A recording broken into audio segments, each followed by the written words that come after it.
जय श्री कृष्ण। स्वागत है तमारू आरबी ठाकुर कुकिंग चैनल में। तो आज આપણે બાજરીના લોટના વડા બનાવીશું।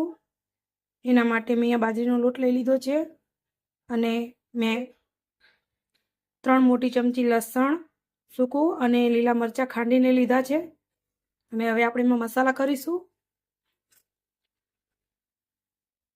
તો મસાલામાં મેં અહીંયા હળદર, ધાણા જીરું, આખું જીરું, તલ અને લાલ મરચું લીધું છે અને હિંગ। આ બધું આપણે આમાં નાખી દઈશું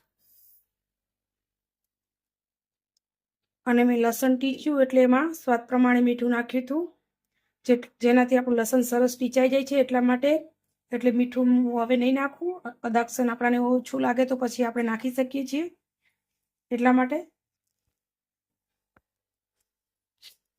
અહીંયા મેં 50 ગ્રામ જેવું લીલું લસણ લીધું છે, એને આ રીતે કટ કરી લીધું છે, એ પણ આપણે આમાં નાખવાનું છે।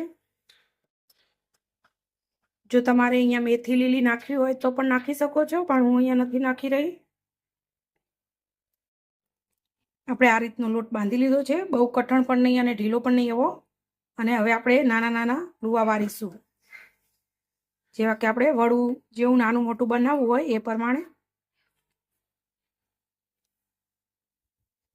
આપણે બધા જ લોટના આ રીતના લુવા વારી લેવાના છે।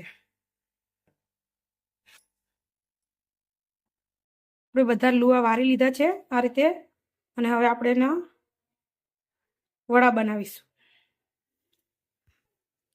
અહીંયા મેં જે પૂરી વણવાનું મશીન આવે એ લઈ લીધું છે અને એના ઉપર આ રીતની આપણે જે કોથળી પ્લાસ્ટિકની આવે એ લીધી છે અને હવે આપણે એક લુવો લેવાનો છે અને આ રીતે તલમાં રોડી લેવાનું છે। પછી આપણે આના પર રાખી દઈશું અને આના ઉપર એક બીજી કોથળી આ રીતે રાખી દેવાની છે અને મેં ગોળ કટ કરી લીધી છે અને હવે આપણે આ રીતે અવરા હાથે આ રીતે દબાવવાનું છે। જો તમારે પાતળું કરવું હોય તો થોડુંક વધારે દબાવવાનું, પણ હું માપના બહુ પાતળા પણ નહીં જાડા પણ નહીં એવા બનાવું છું એટલા માટે। તમે જોઈ શકો છો સરસ આપણું વડું બની ગયું છે। આ જ રીતે આપણે બધા વડા બનાવી લેવાના છે। અહીંયા તેલ મેં ગરમ થવા મૂકી દીધું હતું, આપણું તેલ ગરમ થાય એટલે આપણે વડાને એમાં મૂકી દેવાનું છે। તલ આપણે અંદર પણ નાખ્યા છે અને જો તમને ઉપર તલ લગાવવા ના ગમતા હોય તો તમે સ્કીપ કરી શકો છો, પણ અમારા ઘરમાં તલ બધાને ખૂબ જ પસંદ છે એટલા માટે મેં અહીંયા ઉપર પણ તેલ લગાડ્યા છે। અત્યારે આપણા વડાને આપણે વારવાનું નથી, થોડુંક તળાઈને ઉપર આવે પછી આપણે એને ફેરવશું। આ રીતે તળાઈને ઉપર આવી ગયું છે, હવે આપણે એને ફેરવી લઈશું। આવી થોડું વડું સરસ સોનેરી થાય ત્યાં સુધી આપણે થવા દેવાનું છે।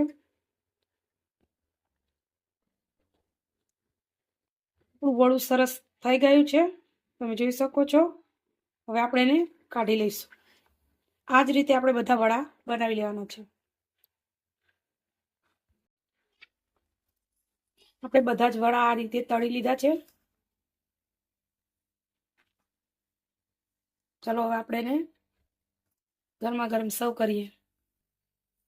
તો તૈયાર છે આપણા બાજરીના લોટના વડા, જે ચા સાથે ખાવાની ખૂબ જ મજા આવે છે અને સાથે મેં લીલા મરચાં તળીને લીધા છે। તમને મારી આ રેસીપી ગમી હોય તો લાઈક, શેર અને સબસ્ક્રાઈબ કરવાનું ભૂલતા ના। જય શ્રી કૃષ્ણ।